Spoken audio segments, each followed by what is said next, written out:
Can anybody please tell me what is this fascination with Josh McDaniels of the New England Patriots, the offensive coordinator? I think he has a very good offensive mind. He was a top coordinator for the Pats and only the Pats. You follow? So he goes, supposed to take the job over Indianapolis. Money was talked. He was getting ready to do this, and all of a sudden he bailed out and went back to the Pats. Let's look at Josh.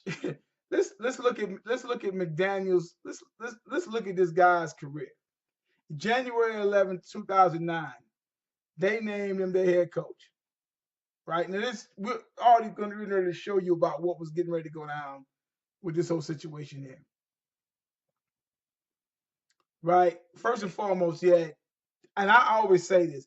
I've talked about Jay Cutler a few times on my different broadcasts and everything, and I've seen Jay Cutler made a Pro Bowl or so over there with the Broncos, and him and Brandon Marshall was together. And he thought, okay, they're gonna do some good things together. And then he done this thing. McDaniels, all of a sudden, just out of nowhere, you got your franchise quarterback is only like his second or third year there and whatever. And then you thought about talking about possibly trading this guy. And of course, Jay Cutler got all in his feelings. Push come to shove, he ended up sitting up and saying his cat can't be trusted.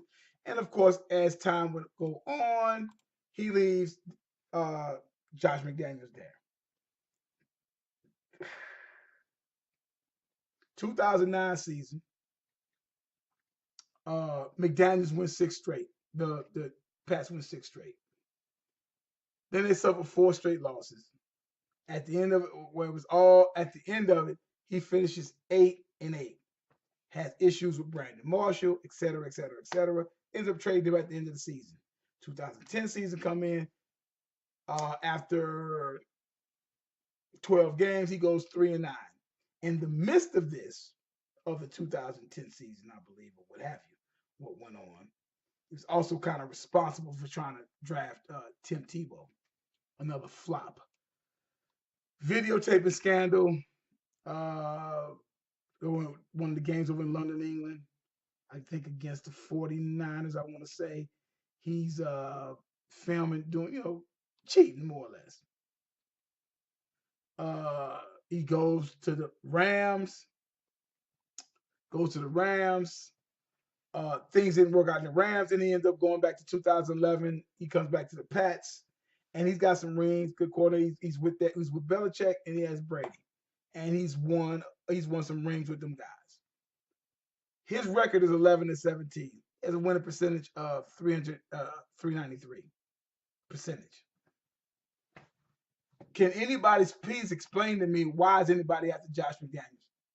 Look at all of the coordinators that has played, whether it was Charlie Weiss, Roman Cornell, Eric Mangini, all of them guys. When them guys leave, it's just like the football players that leave. It's the system that Belichick has put into place. It's the system. This guy has a system that works. Now, please show me whatever guy that was a nice, whatever position that he played. When they left the New England Pats, what happened with them?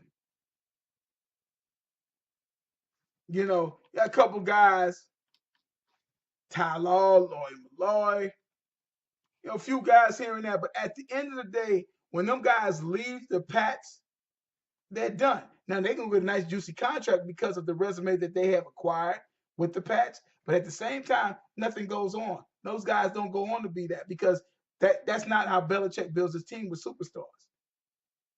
He has a system in place. You do your job, do what you're supposed to do, and it'll work. It's the system. You're interchangeable. You follow what I'm saying?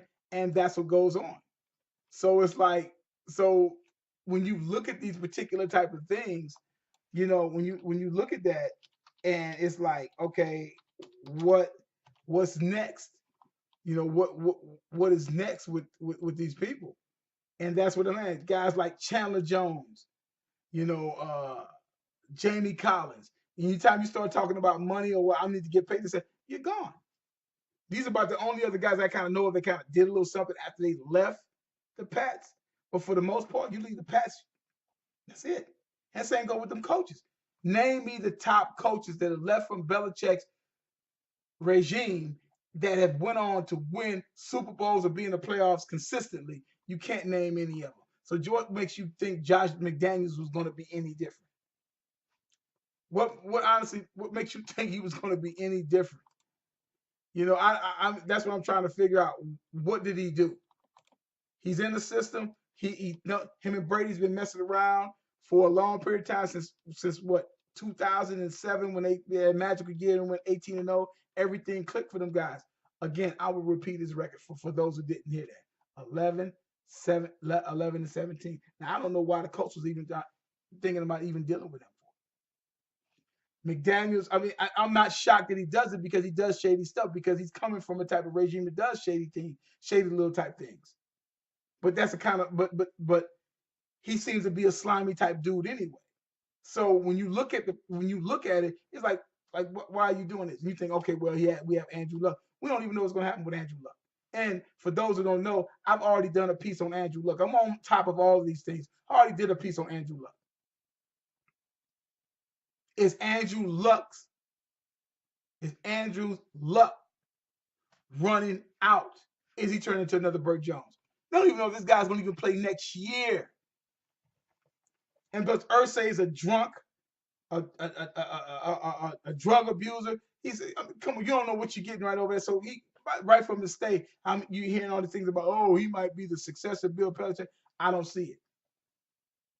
I think he's good right there where he's at, being an offensive coordinator while Tom Brady's there, and that's where he should stay at or whatever. And you know, I don't think he was ready to go do that Indianapolis job and deal with a lot of stuff that's going to deal with over there. That's why he went on to renege and say, I'm out of Dodge. I'm not going to even deal with that right now.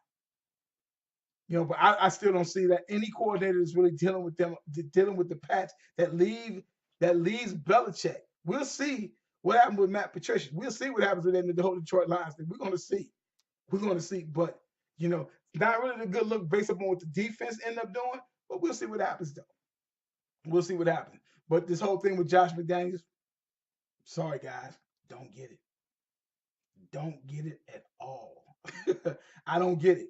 You know, what's all the hubbub? There's none. What's all the hubbub about? So, you know, so I don't get the whole thing with Josh McDaniels. Just doesn't, you know, so he doesn't really, you know, he doesn't, in my opinion, he doesn't need to be a head coach based upon his track record, what he did in Denver, and then the illegal filming and all that kind of stuff that goes on. He does not even need to be a head coach. Nobody even needs to consider him being a head coach. He may as well stay making that nice salary he's making there in New England and just continue doing what he called himself doing. All right. I may be back with something else. If not, I may be coming back with something else because I want to kind of touch on the subject. I actually touched on it in a comment section of a particular topic that was on YouTube. And I'll come back and probably talk about it. Probably my last one. I may or may not. If not, you know, check me out on Twitter. Everything Football 62. Untucked Men 62.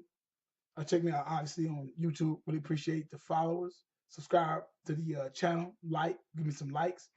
You got something you want to talk about? Hey, man, hit me up in the comments page. You pretty much know by now, I pretty much answer anything. I'm all about going back and forth, about debating about certain things. I'm going to be pretty sharp on my stuff when we're talking about that because I do extensive research on these types of things, so I know what I'm talking about. And I might know some guys running his mouth. I know exactly what I'm talking about, you know.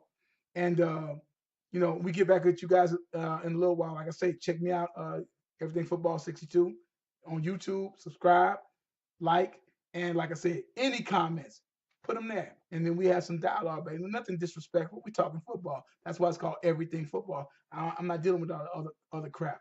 We just deal with football. All right? And most importantly, we deal with facts. All right? Thank you.